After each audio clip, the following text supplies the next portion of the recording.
দিনের বন্ধুত্ব যেমন হয়।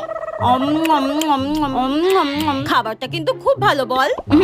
খাবারটা সত্যিই খুব ভালো, খুব ভালো। বেশি করে খেয়ে নি, বান্ধবী খাচ্ছে বলে কথা, যত পারবো খেয়ে নেবো। খাবারটা সত্যিই খুব ভালো ছিল রে, সত্যি। নে এবার তুই বিলটা দিয়ে দে। কি বিল আমি দেব?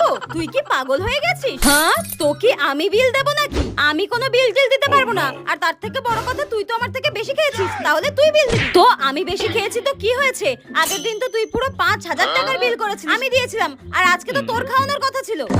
হ্যাঁ, তো সেদিনকে তো তোর বার্থডে ছিল, তাই তুই খাইয়েছিলি। আর আজকে কি আমার বার্থডে নাকি যে তোকে খাওয়াতে যাবো এমনি এমনি? কি ডাইনি, ঠিক আছে আমিই দিচ্ছি, কিন্তু আমার কাছে তো এই 10 টাকাটাই পড়ে রয়েছে। আবার কার্ড বের করতে হবে, ভাল লাগে না। ডাইনি একটা, নে আমি বিল দিলাম, আর কোনোদিনও তোর সঙ্গে খেতে আসবো না। আমি নাকি বিল দেবো? যত সব।